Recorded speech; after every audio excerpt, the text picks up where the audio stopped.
मन के सवाल में आज का प्रश्न दो छोटे बच्चों ने पूछा है, मुंबई से। दोनों बहन भाई हैं। प्रश्न क्या पूछा है यह बताने से पहले इन दोनों बच्चों के विषय में जान लेना बहुत आवश्यक है, क्योंकि यदि सीधा इनका प्रश्न मैं यहाँ पर चलवा दूँगा तो हो सकता है कि कुछ का संदेहग्रस्त मन यह मान ले कि बच्चों के माता पिता ने उनको वहाँ पर विशेष रूप से बिठाया, उनका वीडियो बनाया और भेज दिया, क्योंकि ऐसा प्रश्न कोई बच्चा पूछ ही नहीं सकता। प्रश्न ही कुछ ऐसा है कि इन बच्चों ने जो पूछा है उस पर भरोसा नहीं आ सकता कि ये प्रश्न किसी बच्चे के हृदय की उपज हो सकता हो। तो इसके लिए बहुत आवश्यक है इन बच्चों के विषय में जान लेना।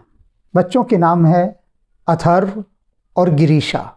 कुछ ऐसी जीवात्माएं होती हैं जो पूर्व जन्म के भक्ति के संस्कार लेकर आती हैं, पूर्व जन्म के, और एज इट इज़ उन संस्कारों को लेकर नए जन्म में अवतरित होती हैं। ये दोनों बच्चे भी उसी कोटि के हैं। जो गिरीशा है, छोटी बच्ची, वह जब तक ठाकुर जी को भोग नहीं लगा देती है तब तक कुछ ग्रहण नहीं करती, छोटी बच्ची। और वैसे ही उसका बड़ा भाई है। दोनों का ही स्वभाव भक्तिमय इतना अधिक है कि लगता है कि जैसे कि भक्तों की ही आत्माएं अवतरित हो गई हैं। और यही भारत भूमि के जो बाल गोपाल हैं, यही उनका सौंदर्य है। अब इनके बारे में पता कैसे लगा मुझे यह सब? मुंबई से इन बच्चों की माताजी ने संपर्क किया और कहा कि हमारे बच्चों ने हमसे एक फरमाइश की है। क्या फरमाइश की है? बच्चे का जन्मदिन था, उससे पूछा उनकी माँ ने कि बताओ क्या चाहिए, छोटी बच्ची का। तो उसने कहा कि मुझे कृष्ण एक रहस्य उपन्यास पढ़ना है। उसके बड़े भाई ने भी, दोनों ने एक साथ, दोनों की सहमति सम्मति जो भी कुछ है, उन्होंने मुझसे मिलने की इच्छा प्रकट की। अपनी माँ से कहा कि हम दोनों के ही जन्मदिन पर हमें बस यही उपहार चाहिए और उनसे मिलना है। अब मुंबई से वे अपनी माँ से कह रहे हैं कि दिल्ली जाकर हमें मिलवा कर लाओ। मुझसे मिलवाने की उन्होंने फरमाइश रख दी। तो मैंने कहा ठीक है, बच्चों का जब इतना भाव है तो स्वागत है, आप आइए। और आपके पतिदेव भी आए, बच्चों के माता पिता सब आए। तो उनकी माँ ने कहा कि पिता के लिए आना संभव नहीं हो सकता क्योंकि उनका बहुत व्यस्त कार्यक्रम रहता है। तो अब माता पिता की भी महानता देखिए आप, माता पिता की महानता कि अपने बच्चों की इस इच्छा को पूरा करने के लिए कि वे एक आध्यात्मिक उपन्यास पढ़ना चाहते हैं। ये था उपन्यास कृष्ण एक रहस्य, भगवान कृष्ण पर जो आधारित है, कृष्ण और सुदामा की कथा पर। इस उपन्यास को पढ़ने की उन छोटे बच्चों ने इच्छा व्यक्त की जिसे बड़े बड़े लोग नहीं पढ़ पाते, उन छोटे बच्चों ने। तो हर समय एक ही रट कि उनसे मिलवाने दिल्ली ले चलो। और माता पिता की महानता कि उन्होंने बच्चों के इस कार्य को, इस इच्छा को, भक्ति मार्ग की इच्छा को तत्काल स्वीकृत कर लिया। और उनकी माँ बच्चों को लेकर मुझसे मिलवाने उन्हें लेकर आई दिल्ली। क्योंकि जब भक्ति की ऐसी पराकाष्ठा हो, ऐसी प्यास हो, तब मैं कैसे मना कर सकता था। मैं प्रायः एकांतवास करता हूँ, नहीं मिलता। 5-5 वर्षों से लोग प्रतीक्षा कर रहे हैं जो मेरे प्रति भाव रखते हैं, किंतु अभी तक उनको मिलने का समय नहीं मिला। और ऐसे में इनका मुंबई से आना, बच्चे आए, उन्होंने बहुत बातें की और अपने भक्ति की अंतर यात्रा को मेरे साथ साझा किया। इसलिए ये जो प्रश्न अब आप सुनेंगे, ये ऐसी ही भक्तिमय चेतना के माध्यम से आ सकता है और कहीं से नहीं। बड़े से बड़ा कृष्ण भक्त भी ऐसा प्रश्न नहीं कर सकता जो इन छोटे बच्चों ने किया है। और कोई उम्र के हिसाब से यहाँ कोई भी छोटा बड़ा नहीं होता। ये तो जन्म जन्मांतरों की यात्रा है। कोई जन्म से ही बूढ़ा पैदा होता है, यानी मैच्योर, परिपक्व।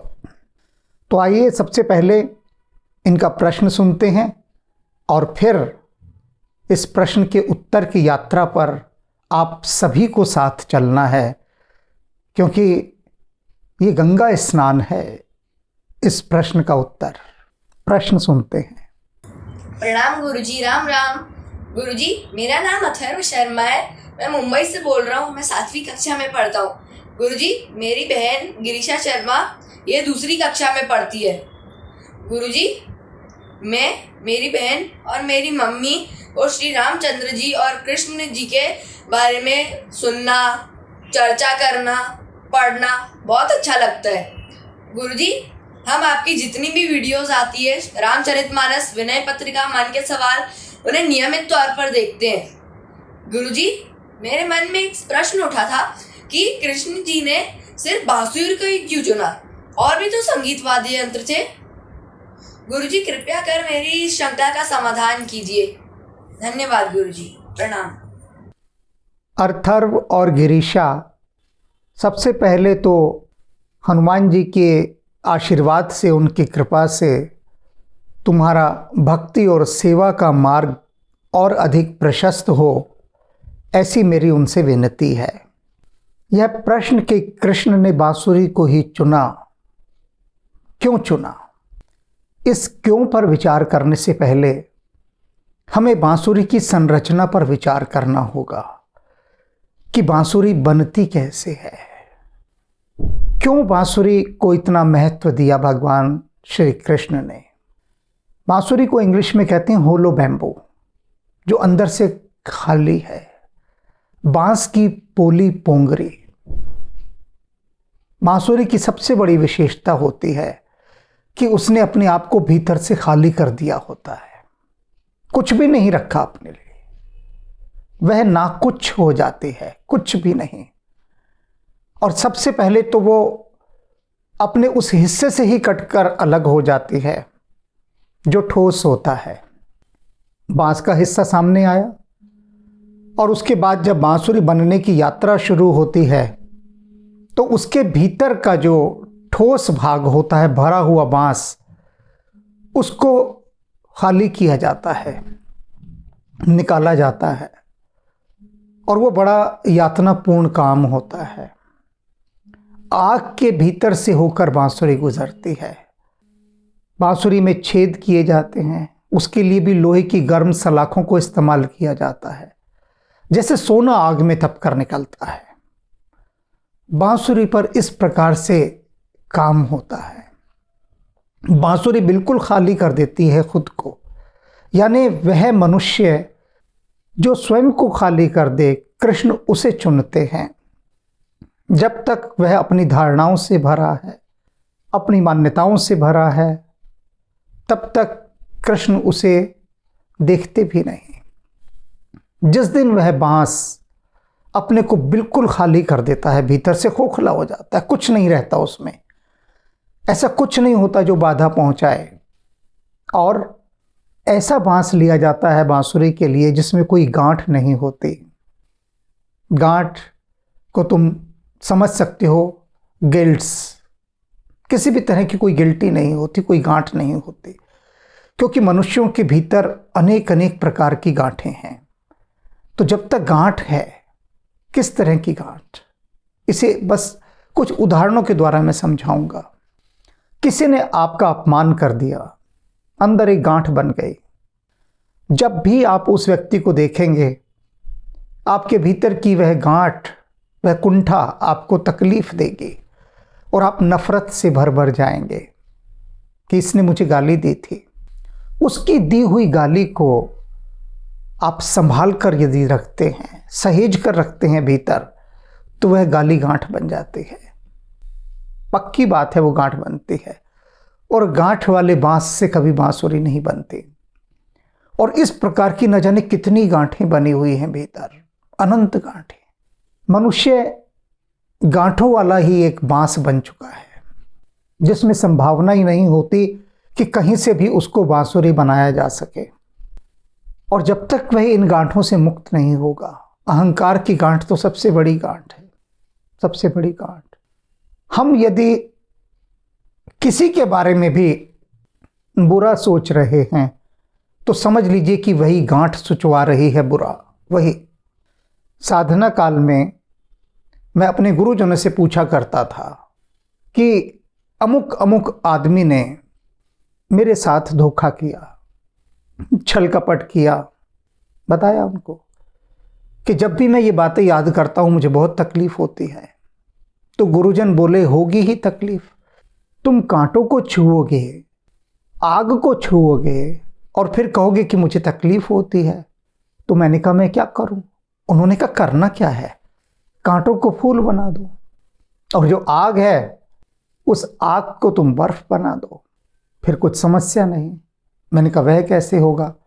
उन्होंने कहा जिसने भी तुम्हारे साथ बुरा किया या कभी कोई करे तो उसके प्रति अपने मन में कभी कोई बुरा ख्याल मत लाओ, उसे कभी बद्दुआ मत दो, सहज भाव से स्वीकार करो कि ठीक है, इसके माध्यम से परमात्मा ने तुम्हारा कुछ नुकसान करना था, कर दिया।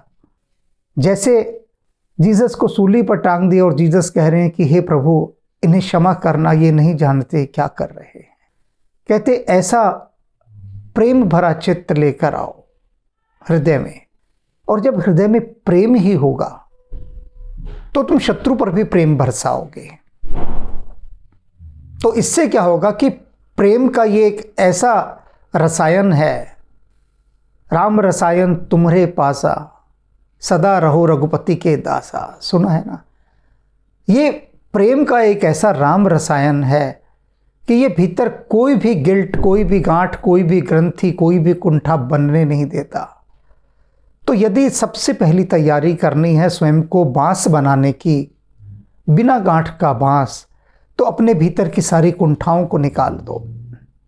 मैं देखता हूँ ऐसे ऐसे लोग, याद है उनको, वे कहते हमें याद है इसने 50 साल पहले मुझे गाली दी थी, मैं आज तक नहीं भूला, याद है मुझे उसकी गाली। और जब भी मैं इस आदमी को देखता हूँ नफरत से भर भर जाता हूँ। 50-50 साल से लोग गालियों को संभाल कर रखे हुए हैं, कितनी तकलीफ सह रहे होंगे कि एक दुर्गंधपूर्ण वस्तु अपने भीतर रखी हुई है और ये कोई चली थोड़ी ना जाती है, जन्म जन्मांतरों तक ये यात्रा करती है, जन्म जन्मांतरों तक, क्योंकि आप फेंक नहीं पाए। तो सबसे पहला काम जो बांसुरी का होता है वो अपने भीतर कोई गांठ नहीं रखती। चुना ही ऐसे बांस को जाता है जिसमें कोई गांठ नहीं होती, जो बिल्कुल भीतर से खाली हो गया हो। फिर उसके भीतर छिद्र किए जाते हैं, छेद, जो कि लोहे की सलाखों से किए जाते हैं, गर्म आग से तपती हुई, और उसके बाद वह तैयार होती है बांसुरी। और एक अन्य विशेषता कि बांसुरी रखी है तो रखी है, कुछ नहीं बोलेगी, शांत बैठी रहती है, शांत, जब तक कि आप उसको अपने होठों पर ना रखें।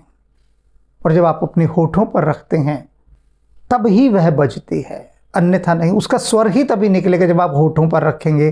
तो ये कितने बड़े से बड़ा प्रतीक है कि भगवान कृष्ण उसे ही चुनते हैं जो जब एकांत में हो तो शांत हो, और जब उनके पास आ जाए और वे उसे जैसा बजाएं वह वैसा बजे, वैसा संगीत पैदा करे। जाहि विधि राखे राम। कृष्ण अपने अधरों पर बांसुरी को रख रहे हैं तभी वह बजती है, और बांसुरी से सदा सुमधुर स्वर ही आता है। एक बहुत बड़ी विशेषता, और कोई ऐसा व्यक्ति भी बांसुरी बजाए जिसे बिल्कुल बजानी ना आती हो, ज्ञान ना हो बांसुरी का, सिर्फ उसमें फूंक मारे, कुछ ना करे, तो भी बांसुरी का स्वर मधुर लगता है।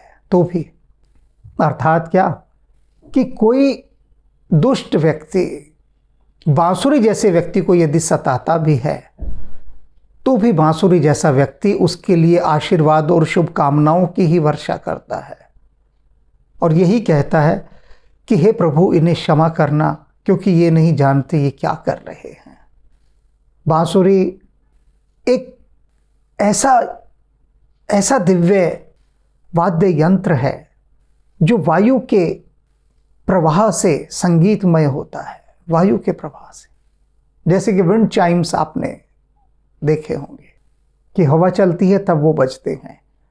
तो बांसुरी जब भीतर कृष्ण उसे फूंकते हैं जैसे कृष्ण शंख फूंकते हैं, ऐसे बांसुरी को अपने अधरों पर रखकर, प्रेम से रखकर भक्त बांसुरी के समान होते हैं। कृष्ण की अनेक बांसुरियां हुई, मैं अभी नाम गिनाता हूँ बांसुरियों के। कौन सी बांसुरी होती है कृष्ण की? मीरा है कृष्ण की बांसुरी, भगवान वेद व्यास हैं, भगवान वाल्मीकि हैं, कबीर हैं, संत रैदास हैं, तुलसीदास हैं, श्री गुरु नानक देव जी हैं, तिरुवल्लुवर हैं, रामकृष्ण परमहंस हैं। ये सब बांसुरियां हैं भगवान कृष्ण की। कैसा संगीत झर रहा है इनके भीतर से। इन सब को उस कृष्ण ने ही अपने अधरों पर लगाया हुआ है। ये थोड़ी ना बोल रहे हैं भीतर से, कृष्ण बोल रहे हैं, कृष्ण बोल रहे हैं। तो भगवान कृष्ण ने बांसुरी को चुनकर यह बताया, बहुत स्पष्ट रूप से बता दिया कि मुझे वही उपलब्ध हो सकता है, मैं उसी को स्वीकार करता हूँ, उसी को मैं अपने अधरों पर रखता हूँ, जो ना कुछ हो गया हो, भीतर कुछ है ही नहीं उसके, ना शुभ है ना अशुभ है, कुछ है ही नहीं, कुछ भी नहीं है, जो भीतर से शून्य हो गया। शून्य तुम हो गए, परम शांत हो गए। परम शांत हो गए तो जब परमात्मा तुम्हें उठाकर अपने अधरों पर रखेगा तभी तुम गाओगे, अन्यथा तुम शांत हो। और कोई भी अगर अशांत व्यक्ति भी तुम्हें उठा ले तो वह भी जब तुम्हें बजाएगा तो स्वयं शांत हो जाएगा। किसी प्रकार की कोई गांठ नहीं तुम में, शुद्ध रूप से प्राकृतिक हो, कुछ भी उसमें जोड़ना नहीं पड़ता बाहर से लाकर, कोई तार नहीं लगाना उसके अंदर, कोई और जादूगरी नहीं करनी उस उपकरण को बनाने में। बहुत सहज स्वाभाविक रूप से गांव का बच्चा भी बना लेता है बांसुरी। तो सहजता से जो बन जाए, सहज स्फूर्त हो जो, इसीलिए कृष्ण ने बांसुरी को चुना, जिससे मनुष्य यह देख सके कि उसे बांसुरी बनना है।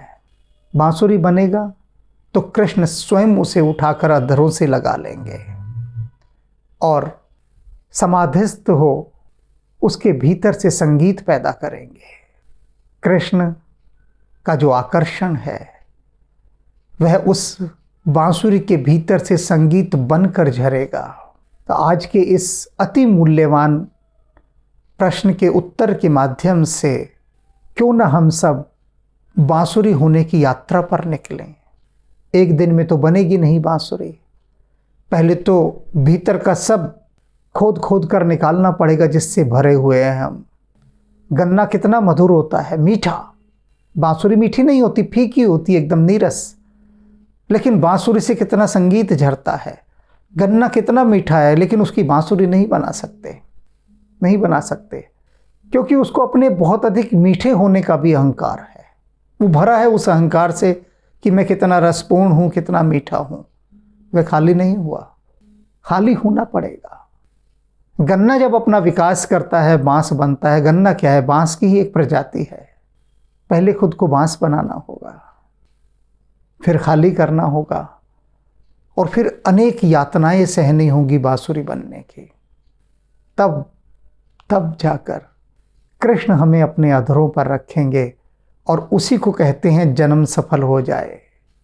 जन्म सफल हो जाए तो हम क्यों ना बांसुरी बन जाएं, बांस की पोली पोंगरी बन जाएं, बी ए होलो बैम्बो।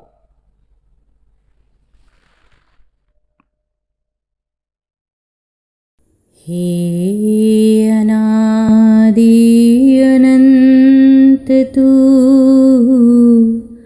सर्वव्यापक कृष्ण तू, हे अनादि अनंत तू सर्वव्यापक कृष्ण तू, निर्धनो नो धन चितु जगद्गुरु श्री कृष्ण तू, जगद्गुरु श्री कृष्ण तू कृष्ण कृष्ण कृष्ण तू जगत गुरु श्री कृष्ण तू जगत गुरु श्री कृष्ण तू ब्रह्म तू ब्रह्मांड तू जगत गुरु महाज्ञान तू ब्रह्म तू ब्रह्मांड तू जगत गुरु महाज्ञान तू निर्बड़ो नो बड़ छे तू जगत गुरु श्री कृष्ण तू जगत गुरु श्री कृष्ण तू कृष्ण कृष्ण कृष्ण तू जगत गुरु श्री कृष्ण तू जगत गुरु श्री कृष्ण तू कृष्ण कृष्ण कृष्ण कृष्ण कृष्ण कृष्ण कृष्ण कृष्ण कृष्ण कृष्ण कृष्ण कृष्ण कृष्ण कृष्ण कृष्ण कृष्ण कृष्ण तू जगत गुरु श्री कृष्ण तू जगत गुरु श्री कृष्ण तू।